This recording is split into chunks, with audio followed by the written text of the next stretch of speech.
This is Lewis Hart for Boxing Social in association with Empire Fight Store. Delighted today to be joined with Kalle Sauerland for the second time in 2 days. Yeah, good to see you pop down to the booth gym to look at Josh Kelly ahead of his fight against Liam Smith. Yeah, how's things, mate? How are you from the last time I saw you? No, look, well, it's not about me, it's about Josh. Josh is looking razor sharp. I think Adam's got him into some terrific condition and just space. You know, you feel the vibes. Riyadh season, Wembley Stadium, no undercards, just one massive, huge card, 96,000 fans, historic event. I mean, don't really need motivation for that, but he's gone above and beyond. He looks absolutely fantastic. He's in a great space, and he needs to be, because Liam Smith is a top operator. We're expecting an amazing fight. I think it's a show-stealing fight, and that's saying something given the card that we're up against to try and steal the show. But it's his breakthrough moment. It's the moment that, you know, the coin a phrase, but the moment we've all been waiting for, and it really is. You know, it's careers about pivotal points. You look at Joe Calzaghe's career, the Jeff Lacey moment. You look at AJ's career, the Vladimir Klitschko moment. It wasn't winning the world title for me with that. It was the Klitschko one where he really, that was the big time moment.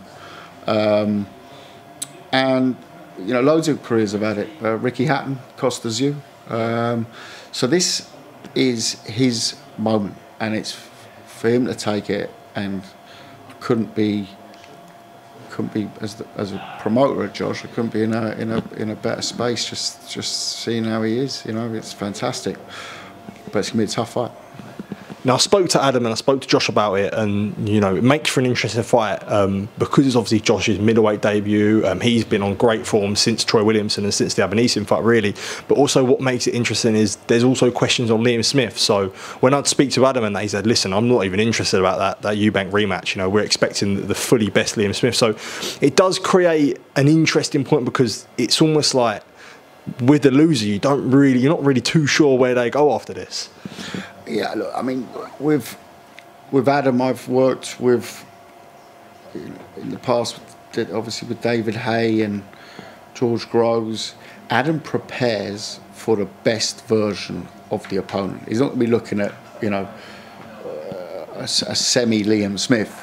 Everyone knows Liam Smith is one tough first-class operator, former world champion, been in with the best, has a fantastic record, and you know, he is out to prove a point. So as a promoter, looking away from, let's say, almost from the sporting element, the storylines on both sides are there.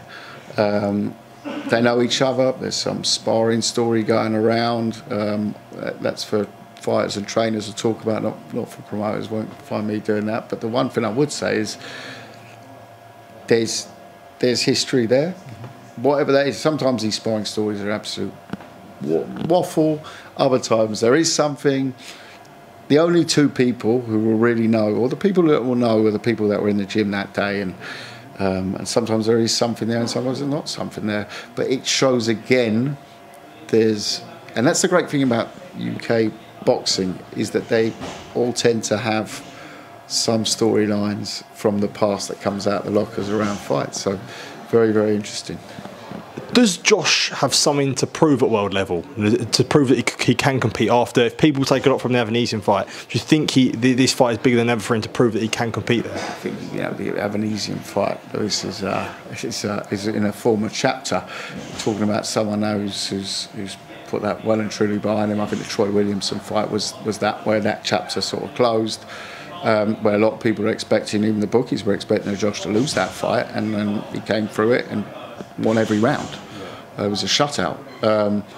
So he's left that well in the past, but he's also got a very high world rankings, the top of the WBO rankings, very high up the IBF rankings.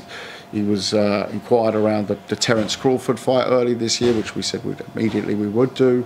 They ended up going the WBA route with Madrimov. Terence Crawford is certainly a fight that can come off, but right now it's all about Liam Smith. But you're absolutely right in the question is he's got that ranking, he's top of the rankings, and now it's also a point to prove on that. But the bigger thing here is big names in legacy in British boxing is based on fights like this, you know, and world titles absolutely is always going to be the ultimate goal. But for legacy, you want those fights that people are going to remember in years to come. Absolutely. And final one from myself that I wanted to talk about was obviously the main event, Anthony Joshua, Daniel Dubois. A real interesting fight. Another one of these ones where it's almost like they're both coming off great form. Sort of Dubois beating Hrgovic and AJ almost feeling like, as some may say, turned the corner under Ben Davison. So ahead of this one on the 21st, I know you're going to enjoy Josh Kelly, and then you're going to get a great main event ahead of that. Yeah, and it's a cracking all British heavyweight world championship, and you can look back in history. You know, growing up, Lennox Lewis, Frank Bruno, over in Cardiff at the time. I think it was Cardiff. Pretty sure it was Cardiff. Yeah. Big night.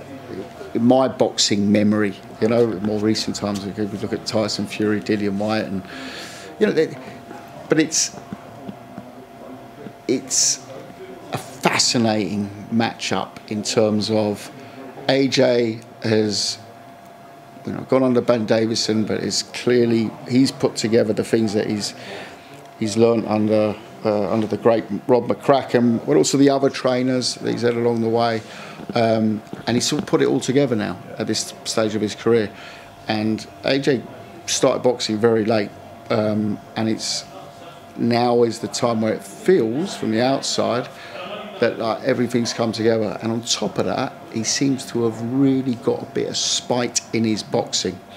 I don't look so much at the Ngannou fight. I think that was, you know, he had to get his man out there, but it was almost a misfits feel to that fight, because it, you know, it was a guy coming over with one fight in professional boxing and was an MMA guy. But I look at the Wallin fight, the way he took care of business with Wallin. I know Wallin. I promoted 15 of Wallin's fights. He's a tough operator. I asked Tyson Fury about Wallin. You know, he's a tough operator. The way he dispatched of Wallin, that really was very impressive for me. But Dubois is an altogether different prospect. He's probably the most improved heavyweight at the top level. Fantastic corner with Don Charles. But at the same time, I do expect AJ to get the win. Absolutely. Kalle, as always, thank you for taking time to speak to me. Always do appreciate it. And yeah, 2 in 2 days, mate. I can't ask for much more. So appreciate it, mate. Thank you. Top man. Thank you. Cheers, mate.